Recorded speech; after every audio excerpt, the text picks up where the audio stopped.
everyone, and welcome to the Legacy of the Monsterverse reviews. Today, we're going to dive into Season 1 of the Apple TV Plus series, Monarch, Legacy of Monsters. The plot to Monarch, Legacy of the Monsters, we follow Kate, played by Anna Sawai, witness the 2014 San Diego attack on the Golden Gate Bridge. However, that isn't until Kate finds her dad, Hiroshi Randa. However, Hiroshi leaves her without any reasons, leading Kate to wonder what her dad's been doing all this time by deep diving into the secret files that are illegal file documents from Monarch. This makes Monarch pissed and is trying to track down Kate, as well as Kate joining forces with Kentaro and May, as well as the main star Lee Shaw, played by Kurt Russell. The crew go on a journey. We also get deep dived into the past about Lee Shaw and his time at Monarch, as well as Monarch interfering in the way, and monsters, and the king of the monsters himself,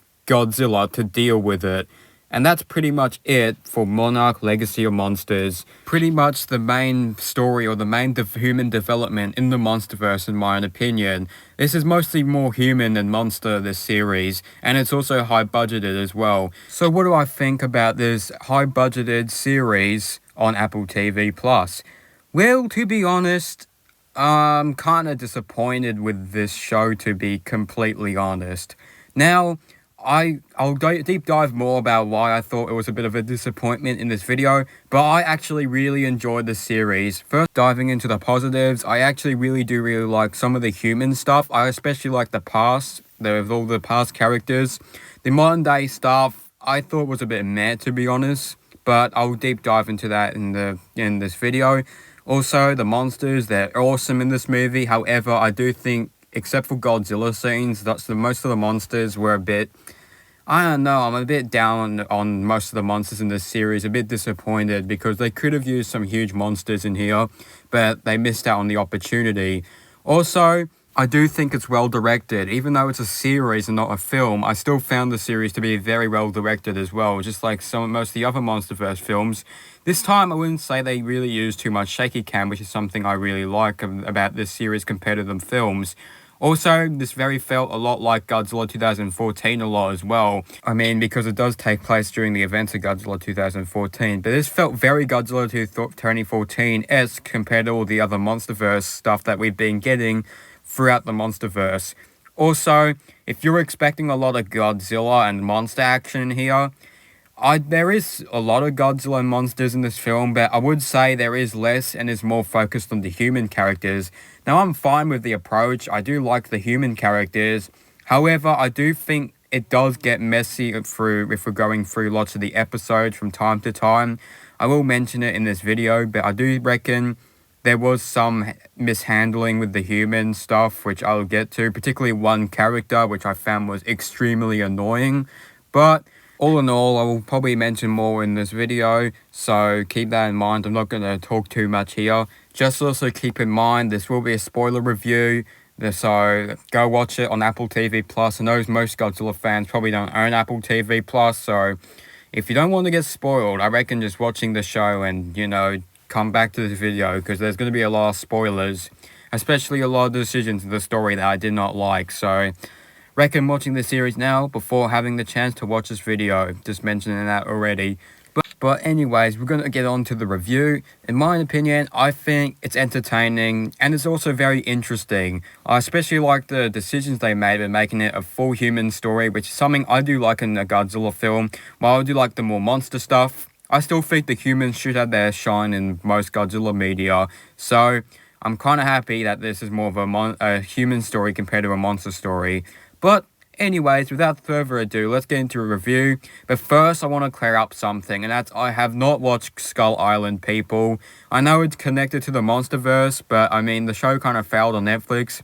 The main reason why I haven't seen it yet is because my Netflix account doesn't work anymore. So unfortunately, I wasn't able to watch it. So I can't bring you a Legacy of Monsterverse review for this series, but I don't think no one remembers the show already, and plus I don't think it'll be getting a season 2, but I think that's what most of you are probably wondering, where's Skull Island on the Legacy of the Monsterverse reviews. I haven't watched it, guys. I don't own the Netflix. I used to own Netflix, I do, but something happened with the service, so I couldn't watch it. and I couldn't go into Netflix. But anyway, let's move on to the history of Monarch, Legacy of Monsters. First starting with Godzilla 2014, starting with the Monsterverse in 2014. And well, it did do very successful, of course, I did mention all that. And because of Godzilla 2014 success sparked the Monsterverse, and as well as many comic books. Yes, that's right, the comic books to the Monsterverse. Now, I haven't read any of the Monsterverse books, comic books, so I do not know a lot of the stuff that happens in these books. However, I do watch some YouTube videos about the books and how they connect to the Monsterverse and stuff, and pretty interesting. However, unfortunately, because of, Monarch, Legacy of Monsters existing, some of the book's canons are kind of messy, and because of that, I'm not too sure if these books will ever, be canon anymore because of Monarch Legacy of Monsters, but they were still very fun books and did, shed the light on the, this canon or this series on expanding the Monsterverse universe. The comic books are still going to this day. Even Godzilla and Kong met the Justice League as well. I know, that's actually a comic book. But anyways, Godzilla vs. Kong released in 2021 and was very successful due to probably the pandemic happening, which, stopped movie productions. And so Legendary thought that maybe we could probably expand the Monsterverse with this time a TV show or show focused more on Monarch and the history of Monarch, because Monarch was set up in all the other Monsterverse films. However, I do feel like Monarch kind of got butchered from 2014.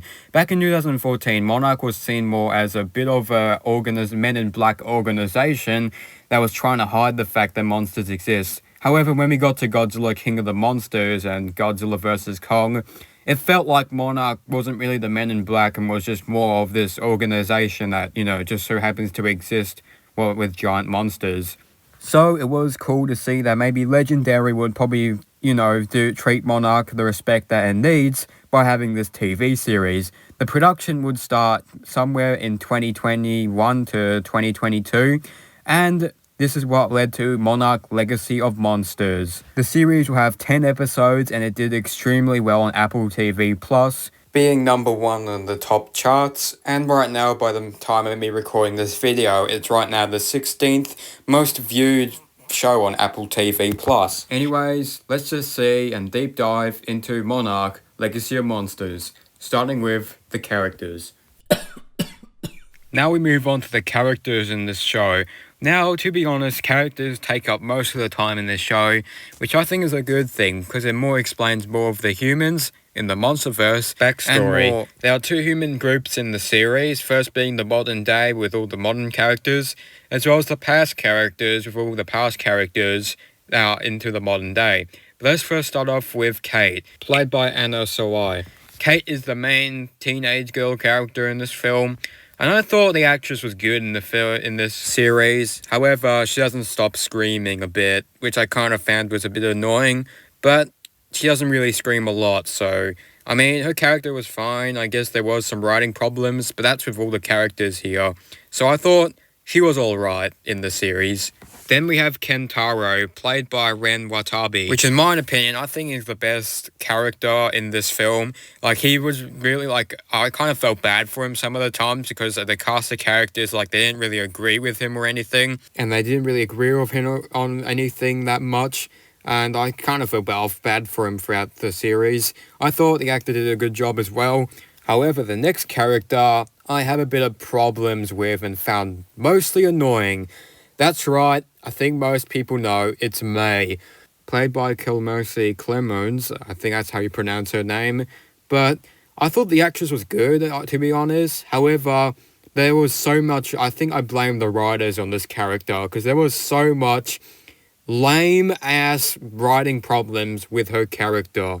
What annoys me as well is that there's one episode dedicated to May, and it doesn't have any monster action scenes. It's just May, and with the other company, which, that company, I think most people know from GVK as Apex, there's one episode where it's just all about May. And I found that to be the worst episode in the series, and it also did nothing to help the series as well, so I didn't like that episode. I just thought she was just terrible in this series as a character.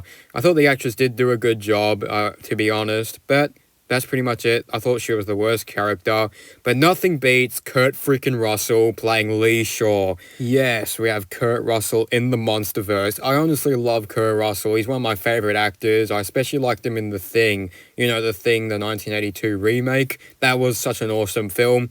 Seeing him in the Monsterverse, it is amazing. And to be honest, Kurt Russell in the series was probably the saving grace of the series, and I absolutely loved his character, Lee Shaw. Like, I thought he was amazing as the old Lee Shaw in the modern day. I thought he was also great. Even though I will mention it, there is some writing problems with his character, but honestly, that doesn't really affect the series in my opinion with his character. Because, I mean, it's freaking Kurt Russell. What can you go wrong with that? He's an amazing actor. Then we have Hiroshi Randa, played by Takahiro Hira.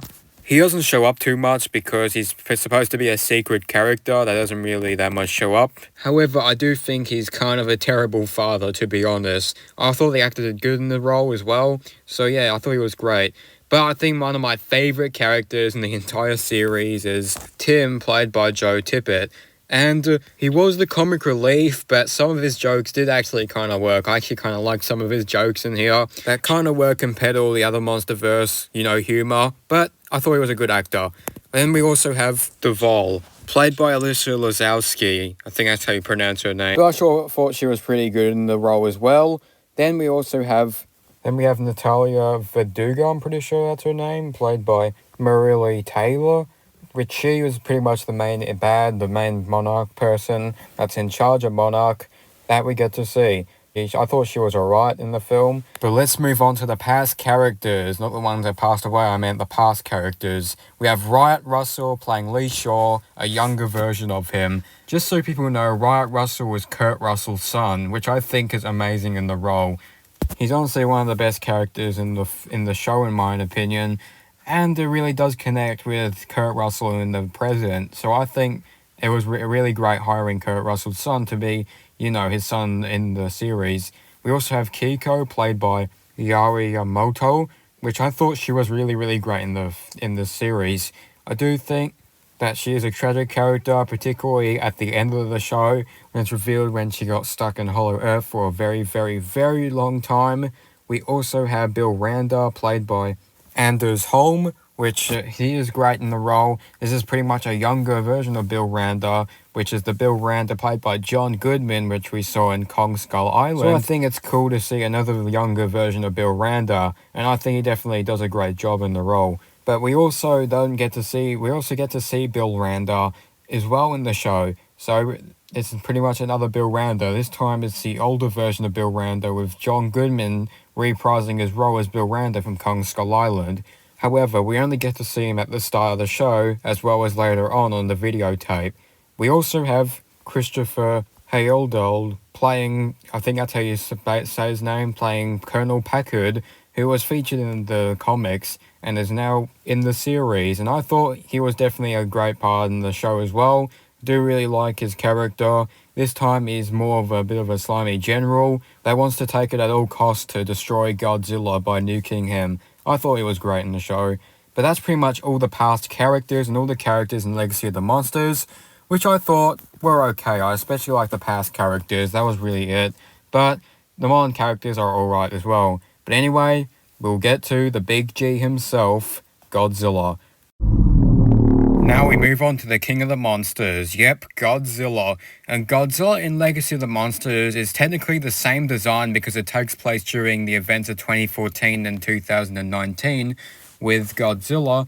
So the designs haven't really changed that much. I would say at the start, Godzilla has this 2014 design, and then later on, well, that's at the end of the season, we see his 2019 design. But all in all, still great to see this Godzilla back, and especially it's better to see this design, or the final time to see this design after what Legendary did with the pink design.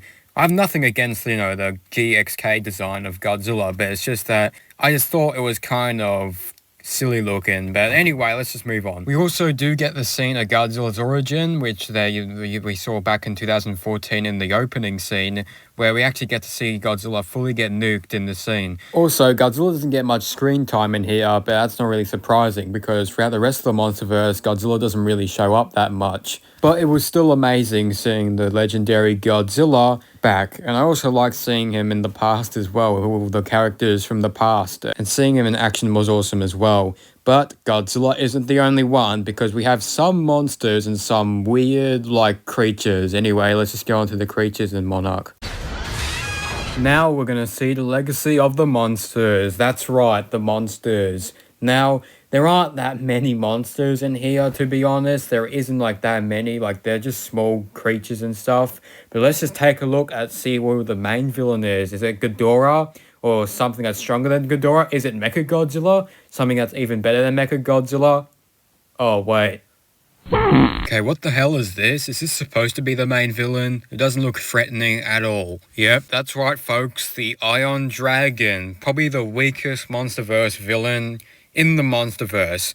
Honestly, I'm not the biggest fan of this design as well. It looks more something out of Game of Thrones or How to Train Your Dragon. It looks nothing like it can be in the Godzilla universe, to be completely honest. Iron Dragon was such a wasted potential villain. I reckon if they made it huge and if they made it very threatening, maybe in one of the scenes the Iron Dragon maybe makes Kiko go into the Hollow Earth, maybe maybe it kills Kiko and Shaw thinks that Kyoko's dead, but in reality, she's in the Hollow Earth. Maybe the Iron Dragon would have been a villain in that sense, but it was just a wasted potential. Also, the fight between the Iron Dragon and Godzilla was just such a wasted battle as well. It took a minute, the whole battle. It literally takes a minute. Honestly, the battle felt like a few seconds. It didn't last that long. Also, Godzilla killing the Iron Dragon was brutal. I really loved the Iron Dragon's death, where Godzilla rips one of his wings off. But the battle was just such wasted potential, and I didn't really care all too much who would win at the end, because, the Iron Dragon was just such a wasted villain. I didn't even like the Iron Dragon. It was such a wasted villain. Could have been the next Ghidorah or something like that, but they just totally wasted it. But anyway, let's just move on to some of the other creatures that we see. We have this guy right here. I don't know what the hell this is. Then we have these little bug thingies that technically were responsible for Kiko getting stuck into the Hollow Earth through a long time. At the start on Skull Island, we do get to see this crab-like monster creature as well as the Mavma Longlegs who returns from Kong Skull Island. However, the scene only lasted a minute, so it's not really nothing that special. They just fight on the rocks with John Goodman's character. But I think the best creature in the entire series, to be honest, is the Frostvark. I reckon this could have been the main villain of the show. I absolutely love the Frostvark. I think it's terrifying looking. I especially like the Demogorgon mouth and how it opens. They actually took inspiration of a real life animal called a star-nosed mole. And yeah, it looks kind of the same. I reckon that they actually took this and made it giant size. So it's really cool to have a star-nosed mole as a giant kaiju. To be honest, the Frostvark was probably the only best kaiju or monster in the series. And wasn't a bug-like monster. And I felt like it had wasted potential of being a main villain. Because I feel like the Frostvark is very frightening. And one of the scenes, one of the characters dies by the Frostvark. And it's absolutely brutal and amazing. I honestly would have wanted to see the Frostvark be the main villain of the series, but they just totally wasted it with the Iron Dragon. We also have this boa-like creature, and it's nothing really that special. It does look quite freaky looking, but it's just a casual, generic Monsterverse monster. There's nothing special to it. It was just, an animal that lived in Hollow Earth. But also, spoilers everyone if you haven't seen the show, but Kong makes a return. This time at the end of the season to hype us up for season 2. That's if there is a season 2 that takes place on Skull Island. And, well, I reckon Kong's scene was actually really good. It was so amazing looking, but he only shows up for a few seconds. Anyways, let's just talk about the best parts of Monarch Legacy Monsters. The best parts to Monarch Season 1, even though I do have some problems with it, I actually do think there are some really good moments in this series. For one, obviously Godzilla. I think Godzilla is definitely the best part in here, and he's probably the best that he's ever been in the Monsterverse, possibly. I do really like Godzilla here, and also one problem is that Godzilla doesn't really have much screen time. But honestly, it doesn't really matter, because in those parts, he does get to do some cool stuff, like fight other monsters. as well as be the force of nature that he always is. Also, I do like the fight scene between the Godzilla and the Iron Dragon, even though it was such a disappointing battle. A lot of the monsters also got some cool scenes as well. I do kind of like the monsters action stuff. Especially, I like the Frostvark. I think that's probably my favorite monster in the Monsterverse, or in this series, not really in the Monsterverse. I think it's my favorite, creature or monster in the series, in my own opinion. Do really like the Frostvark. It's really interesting and it's really fun. But also, Kurt Russell, obviously. I love Kurt Russell. And I think his character playing Shaw was definitely one of the best characters in the movie. And also, I like the past version of him, played by Kurt Russell's son, Wyatt Russell. So, I thought the chemistry between the two definitely works in this one character. Also, he's quite a badass as well. I also really do like Tim in the film. I know he's a bit of a geek, but, I thought he was alright. And also, we have Kiko, which I think her story is very sad as well, that she had to go through the Hollow Earth for a long, long time. But I really, really do like the past characters. I think the past characters were probably the best part about the series. I think the past, going back to all these characters in the past and seeing how, they nuked Godzilla and everything, I thought were probably some of the best parts in the series, especially with Bill Randa, as well as Shaw, the connections between them, as well as Kiko as well. I also really, really like this part when, the scene where they nuked Godzilla, even though it kind of happens in the blink of a second, still very cool scene. I really also like, how it's supposed to be, back in 2014, it's supposed to be the opening scene. Also, I do really like the first two episodes. In my opinion, the first three episodes, actually, I'm including the third one here, are actually really good of Legacy of the Monsters. Even the final episode's also great as well. I think the first three and the final episodes are probably the best episodes in the season. And that's pretty much all the good I have to say about Monarch Legacy of Monsters. I think it's all in all just a fun, entertaining series that's supposed to be a part of the Monsterverse and addresses Monarch. I also like how Monarch are this time taken more serious here than compared to the Monsterverse films, which is something I really enjoy. But now it's time to look at the stuff I didn't like. Now, the absolute trash of Legacy of the Monsters, there are quite a lot of stuff that I didn't actually like about the series. And this is probably like the most hated thing I've talked about so far. Don't get me wrong, I actually really love the show. I just don't that much. I kind of felt it was a bit disappointing in some areas. And I'm going to start this one out because I know I already talked about it. And that's May. May is one of the worst characters in here, and I think is the most focused in the entire series of characters. We have an entire episode dedicated to her, and in my opinion, it's the worst episode out of the bunch, and I just don't really like her character as well.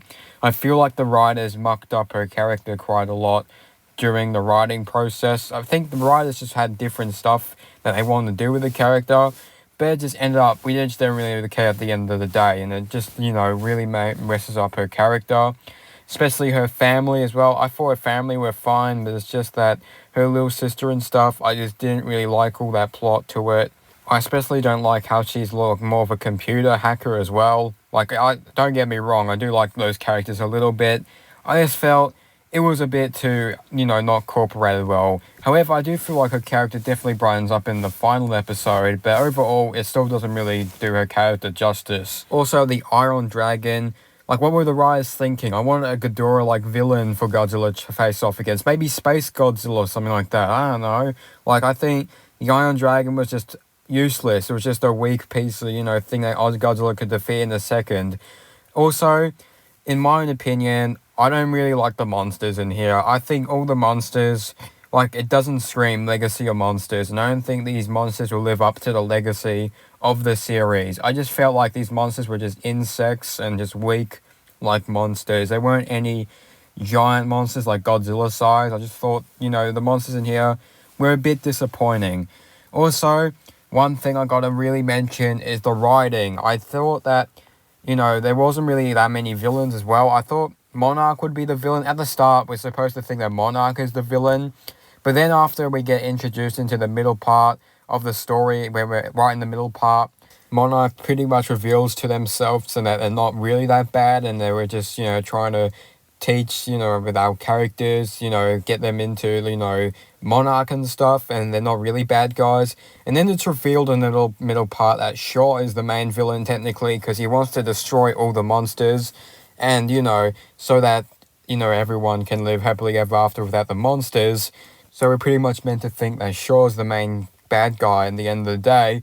However, then it just gets confusing. Like, I don't know whose side we're supposed to be on. Like, either Shaw's side or Monarch's side. Like, it makes no sense, like, in the middle of the series. And I think the writers on some of the characters as well, I think they're a bit mucked up, such as May and stuff like that.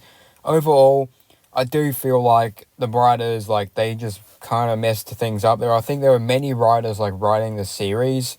There were many writers that, had some ideas and stuff. But all in all, they just kind of fit it all into one. And it just ended up being kind of confusing at the end of the day, especially whose side I'm on. Like, I just didn't really get it all too much. But anyway, let's just jump to the conclusion. The directing as well by Matt Shakman was also very good as well. I really did like the directing in this series, and I hope he does direct Season 2 as well. If we are going to get a Season 2, the writers have just said that they don't have plans to make a Season 2. However, because the show was successful on Apple TV+, I see there being a Season 2 eventually down the line. So, anyways, that's pretty much Monarch Legacy of Monsters. I forgot to mention the music that plays at the start. That, burn music, I actually kinda didn't like it. Like, I thought it was just a bit too generic, and it wasn't really catchy as well. So, I kinda didn't that much like, the main theme. But anyways, that's Monarch Legacy of Monsters, and I've gotta be honest with you all, it was kinda a disappointment. There were some good parts in it. I do think it's enjoyable, and it is entertaining. Like, I really love mostly Godzilla and Kurt Russell scenes, and as well as Giant Monsters. The Giant Monster stuff was alright. The past stuff was great. But all in all, it was just a bit of a mess, and I think the writers messed it up a lot. I think they have too many writers added onto this show, and I thought, it was just all a bit of a mess at the end of the day. But overall, I'd probably give Monarch Legacy of Monsters a 6 out of 10. I know it doesn't seem much, but in my opinion, I just found it to be messy at the end of the day. I don't think it's terrible. I think that there are definitely worse pieces of Godzilla media out there. I just think it was a bit disappointing, but it's still entertaining, and it's fun, and I love all the Godzilla scenes. So I actually do enjoy Monarch Legacy of Monsters. There's just some downsides to it. I especially love Kurt Russell and Wyatt Russell as well in the series. Huh? Oh wait, someone's knocking at the door. Who's knocking the door on my property?